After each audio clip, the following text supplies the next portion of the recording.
근로기준법 안에 직장 내 괴롭힘 금지 조항이 새로 포함돼서 바로 이거죠. 내일부터 시행됩니다. 그런데 어디까지를 괴롭힘으로 봐야 할 것인지 좀 주관적이죠. 예를 들어서 업무 지시나 회식 같은 것도 괴롭힘이 될 수 있을지 지금부터 구체적인 사례를 들어서 따져보도록 하겠습니다.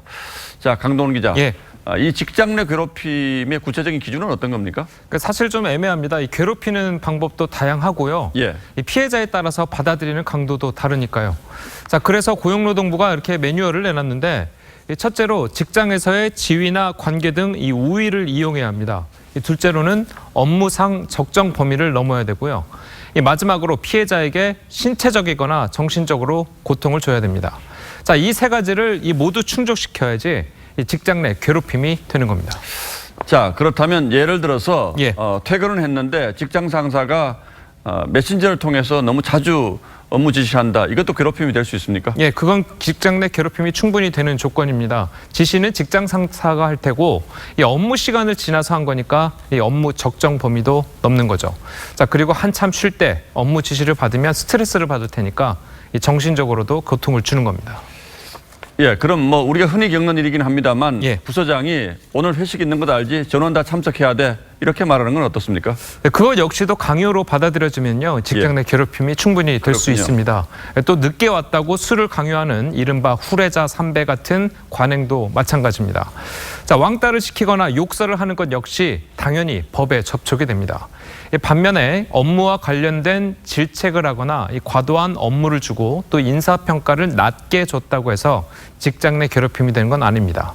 이 업무상 적정 범위라는 것은 이 사회적 통념을 따른다는 겁니다. 예, 뭐 하나하나 따지면 여러 가지 경우가 있을 수 있겠는데 예.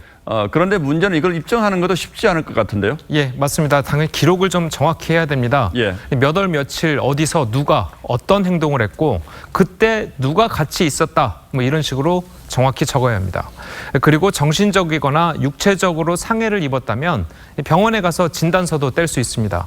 자, 이번에 법이 신설되면서 직장 내 괴롭힘도 산재를 신청할 수 있게 됐습니다.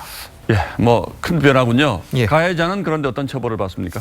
일단 가해자에 대한 처벌 조항은 없습니다. 이 괴롭힘으로 상해가 발생했을 때만 기존의 형법을 따르는데요.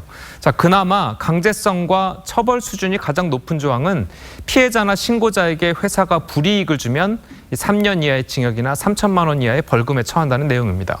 자, 그래서 전문가들은 좀 더 강제성이 있는 처벌 조항이 필요하다 이런 지적들을 하고 있습니다. 들어보시죠. 예. 사업주에 대한 금지 의무나 처벌 조항이라는 게 이런 게 전혀 없기 때문에 사업주가 실제 괴롭힘 가해자인 경우에 문제를 전혀 해결할 수 없는 그 한계점이 있다라고.